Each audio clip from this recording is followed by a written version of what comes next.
City popping or cheeseburgering can be a very good way to grind a lot of kills in a KVK, especially if you're on the defensive side. Popping in and out of cities can be a great way to push enemies off your territory, or even just damage them severely and drain them slowly. So today, I'll be talking about the best city popping combinations of commanders, so which commanders you should use if you're popping in and out of cities just to get as many kills as you can. I will also discuss how to properly do it. There are a lot of people who get it somewhat wrong, and I will discuss how there are two main methods of doing a city pop, and I will also talk about the advantages and disadvantages of city popping. So if you want to become better at grinding a lot of kills easily by just jumping in and out of cities and hitting your opponents, you definitely should check out this video. So let's begin with what makes a good city popping commander, and there are about 3 different types. First, you've got your really high counter attack, normal attack damage commanders. So your Pakals, your Harolds, those commanders who are doing a ton of counter attack and normal attack are an example of a good field city popping commander. So you could go with a high counter attack, high normal attack commander who's just doing that normal attack. They don't really have skill damage. It's not really a key thing in their kit. They're just there to deal as much normal attack damage as they can. Really good if you are getting swarmed a lot. You want to go with those normal attack, counter attack commanders. Then you've got your instant proc damage commanders, and these kind of go hand in hand with your high counter attack damage commanders. If you are being swarmed a lot, you use an instant proc damage commander. So someone like an Alexander the Great. El Cid, oddly enough, has instant proc damage. Also, you've got Harold, who has a lot of instant proc damage. So commanders who have instant skill damage are the commanders that you also may be looking for. Cyrus is also another example. So if you can try and use those if you're being swarmed a lot, it is also another option. And then you've got your high skill damage, not super tanky counter glass cannon commanders. So the best examples of that I can give you, Drone Prime, YSG, and LIANG. They pretty much sum it up completely. High AoE skill damage, very fast rage cycles, but if they get hit, they're going to take a lot of damage. So they are best if you're city popping, A, where you may already have field presence, or B, where the opponents are just not really paying attention, or you're very close to your city. So if you do get hit with those commanders, you can jump straight back in your city. So now you know what makes a good commander, and before I go over commander pairs, I'll discuss how you actually city pop. So let's say right now, this was an enemy city and it was on enemy territory. You could be this person, you could jump into that city, and from that city, you can jump out and attack anyone you want. When you want to attack that person, first of all, preferably try and get them to not be on alliance territory. And second, just throw your active skill, possibly your secondary commander skill as well, if they've got your AoE or a high DPS skill, and then hop back into the city. It will make everyone who was supposed to attack you de-aggro since you went into a city, and then you can pop them again and do the same thing. Hit them, throw an active skill, go back into a city, easy. Very good way to just get a ton of kills, because I'll show you some city popping reports that I got today, because we were losing and I was just city popping. And you can see the reports and the trades are just great. Just clicking on random reports, the trades are really good. So you can see that city popping is definitely something that a lot of people can consider doing often. And it is something that you just have to get used to doing. Making sure you just throw an active skill and then jumping back in the city is a good thing as well, because often if you have a fast rage commander, you outrage the person you're hitting, so they won't be able to actually get a skill off on you. So you basically get a full free skill cycle on your opponent, which just decimates them. Getting a full skill cycle onto your opponents before they do anything to you is going to give you a lot of kills. Now, what are the top city popping pairs? And I'm going to give you like 2 or so for each troop type, in my opinion, that I really like. And we'll just start off with the Cav troops. And my favorite city popping march, and really the best one, in my opinion, for the Cav troops, is probably just going to be straight up Nevsky and Joan. You throw that Joan skill cycle, and man, she's just going to eat the opponents. They're just going to die. And Nevsky's got a fairly good talent tree, being the skill talent tree. You put him into feral nature right there. And if you pop out of the city, you're probably going to reach your skill before your opponents do. Pop onto maybe an archer march, and you'll be able to get a ton of kills on that. And then if you get Joan's active skill to trigger the 2 times, you will also get a ton of AoE on the opponents, which is amazing. And the good thing about Cav city pops is you can maybe go a little bit further out from your city, or whatever you're popping out of it, whether it be a flag, a city, an allied city. You could do that and go a little bit further out and then go back in, because Cavs are very fast. If you're running a Nevsky Joan, you're basically in and out of there real quick, and it's a very good way to do like a hit and run tactic. Same thing with XY Nevsky. I would run XY as the primary because he has a lower rage cycle. It is an 850 total rage cycle. So Zhang Yu is really good if you want to do a city pop with a Cav commander, because you run him as a primary, you're going to throw your skill cycle well before any of your opponents do, and that means you're going to be able to get a much better trade, because if you can skill cycle before they can do anything to you, your trades are going to be amazing. One thing to note also, Attila and Takeda isn't too bad for city pops. If you can get your opponents to hit you, you kind of want to be somewhat swarmed when you're using an Attila Takeda. Maybe you get swarmed for a couple of seconds and you hop back in and keep repeating that like a lot. That's a good way to farm kills with Attila and Takeda just because they are very, very, very high on their counterattack damage. Like if you look at Attila reports, there's no skill damage, just extremely high white numbers. So if you can get people to attack you and just before they throw their active skill hop back in your city, you're in a very good place with Attila and Takeda. Now for Archer Marchers, I think that you definitely have a few options here. If you're not being swarmed that much or there's only a couple of people on the field, but you have a chance to get a lot of AoE off and they're very close to cities, you run a ZHUGE YSG and that thing melts. It has so much AoE, makes ZHUGE the primary as well. It has so much AoE, YSG's rage cycle is just super fast because it gives you a bunch of excess rage.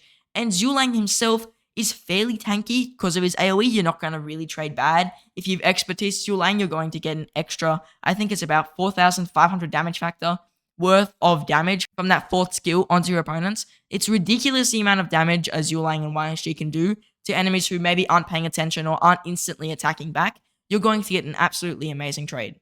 If you were getting somewhat swarmed, but it's not too bad, I'd probably run a Boudica and a ZHUGE just like that, because Boudica ZHUGE is really, really good. Running that by itself, you're going to be able to pop out of the city, use Boudica's active skill, make yourself deal more skill damage, and then use ZHUGE's active skill. And then if you're getting swarmed a lot and you have a Henry with ZHUGE is crazy good. I was basically city popping alone into like 20 people with Henry and ZHUGE because everyone had teleported off, gone offline. It was just me there. I was city popping Henry, ZHUGE, and they could barely damage me. Like I'd take a 5 swarm, drop the ZHUGE and Henry skill, and then go back in the city, and the trades were fine. So using Henry with ZHUGE is another great option for most players if you have both of those commanders. Henry is an extremely tanky commander, so using him is great, and he's got a lot of march speed when he's off Alliance territory, so you're probably going to be able to run away from anyone anyways. If you are especially off Alliance territory, you're going to be in and out of there in a heartbeat. Also, Nebu with ZHUGE, if you want to have a little bit of march speed, maybe you go a little bit further out from the city, but you don't really get swarmed that much, you just want to have the really high AoE, Nebu ZHUGE is great. YSG with ZHUGE is only good if they're really near your city, and Boudica ZHUGE is obviously a fine city popping march. Other than that, I wouldn't really be popping with any of the other Archer commanders, like Edward of Woodstock's Rage Cycle especially is too slow, so I would probably just be sticking with any of the really good commanders I just mentioned with the ZHUGE secondary, or you could run like a Henry YSG, Boudica YSG, Nebu YSG, all those still work. They're just not as good as those ZHUGE pairs. Now for Infantry, you got the best city popping pair in the game right here, and this is currently Pakal and Harold. Harold has a lot of instant proc skills, just like he has instant proc damage. You get on the field and that Harold's just going to throw the instant damage. Also, Harold has a lot of counterattack if he's being surrounded. And then Pakal is another commander with like a ton of counterattack. He's also got shields on himself. He has health. He has infantry march speed, which is really nice. And also gains another amount of all damage taken increase depending on how much he's being swarmed. So this is similar to that Attila Takeda. But even if you don't get swarmed, it's going to trade pretty good. Basically, it's a double-edged sword for the enemies. They don't hit you, you trade good. They swarm you, yes, you may die, but you're going to still trade good. So Pakal and Harold is probably the best city popping march. Would I be investing in them just to city pop? Probably not. Pakal himself doesn't do much for your murderball. Harold's not bad for a murderball, but Pakal himself especially isn't doing much. And Harold you can get from a daily bundle, so if you do want it from there, it's definitely a good option. Also, another thing you could use is an Alexander the Great with a Harold. Really good march there. It's a lot of instant damage. You just hit them for like 3 turns and hop back in your city and keep repeating that. You'll probably get Alex's skill to proc. You'll maybe get Harold's skill to proc. So if you get those to just go off, you're going to get a ton of kills that your opponents basically can't do anything about. Maybe you just hit them until Stamford Bridge actually pops and until Alexander the Great skill pops, and you're going to get like maybe a 20,000 power loss to like 4,000 power loss trade because you are getting instant skill launches that are very good. From there, I don't really know about running a CPO for city popping. You could run a CPO with a Harold primary just to city pop, just because CPO, he does have a fairly good skill with the 2,000 damage factor to 3 targets, and then Harold himself is giving you the rage for the skill tree, so that could work. You could also just run a straight Guan CPO, but I think Guan CPO, yeah, it works for city pops, but if someone hits you with it, it's a little bit fragile, so you may notice you taking some bad trades every now and again. At least that's what I notice when people city pop me with their Guan, though it may just be because I am an Archer main. Also, a Charles Martel with a Harold could work. Charles Martel is kind of like a slightly worse Pakal because he's just got a lot of counterattack, no skill damage. He's also got a bit of shielding, which is nice. And then another match I really do want to highlight is CPO with Alex. Very fast. If you're city popping with this, you're in and out of there quicker than like a Nevsky and a Joan could actually be. So if you do want to city pop and go a little bit further from your city, and I'm talking like 2 kilometers away, not 20, then Alex and CPO is also a really good option because obviously Alex, fast, instant proc damage. CPO, nice AoE. You just have to decide, do you want the attack tree on the Alex or do you want the support tree on the CPO? Depending on what you want, faster rage or just more damage. Now, I discussed there being advantages and disadvantages to city popping, and we'll start off with the advantages. First of all, like I said in the intro, it's a really good way to push people off your territory. So see this person right here, Pugwash, most likely city pop them. And once this person basically gets killed or too low, they're going to leave your territory. When you're on your territory, you're also getting your territory buffs, so anyone there is going to A, take more damage from you, and B, you're going to be city popping them, so you have the freedom to get away from a battle. Also, with a city pop, you are basically extremely safe. If someone is going to swarm you, you may take a slight amount of save wounds, but if you play it right and you don't let them get their active skills off, you're not going to take that many saves. It's going to be a fairly even trade until active skills start getting thrown. So you could sit there, take maybe like a 10 swarm and then hop back in a city, and worst case, you're going to get maybe a 1 to 2 trade on their behalf. So for most people, doing city pops is actually a very safe way to be fighting. And if you are overrun on territory, so let's say these people made a push on the territory and the whole ball got wiped out, you can just city pop them. City popping is a great way just to push those people off territory, or at least ensure that your march is a little bit safer while you are trying to attack them, or at least do some type of damage to the enemies and push them off territory. Also, you don't even have to use city popping just to attack. You're in a city and you want to get to a rally, you can hop out of the city straight into a rally. You can hop out of a city straight into a flag, or hop out of a city straight into like a resource node and then into a flag or another city. So hopping around is also another good way to get into a city to pop someone or possibly to fill a flag. Like this person hopped through this city into this resource node and then tried to hit this player right here. So you can see that there's a lot of different ways to change your city popping so that you're doing more damage or hitting better opponents. Now, what are the disadvantages of city popping? Well, first of all, it's only on your territory. You're not going to be able to city pop someone that's this far in the enemy territory. You may as well be conducting a suicide mission. Also, when you are city popping, you're not really helping your kingdom that much. Yes, you're pushing people off your territory, but for the most part, the person who wins KVK is going to be the person who's got the field presence. If your team doesn't have field presence and everyone's just city popping, but the enemy team has all the field presence and the people just slamming their troops into the flags and swarming flags, you can expect to lose the KVK.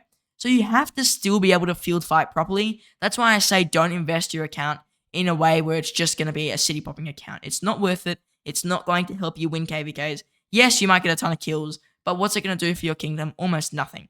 So that's another issue with city popping, is you're really not helping the kingdom out. You're not being a complete team player, and it can lead to a lot of players losing in KVK, and it's not the best thing. So in situations where you have a ball or field presence, there's no point really city popping unless you are maybe very low on resources. For the most part, just join the ball and fight with your kingdom. It's always going to be what actually wins you the KVK. Now, if you do want to join up with the kingdom group, it's always nice to have your own mini murderball at your disposal. So yesterday's video, I discussed all about building the best murderballs. Basically, I discussed the best up to 7 marches for all players. Starting from 3, working my way up to 7 marches. So no matter where you are in the game, that video is very useful, and it will be linked on the end screen of today's video. And if you haven't seen it, I do really recommend you check it out. Now, I do want to say thank you for watching, and I hope to see you in the next one.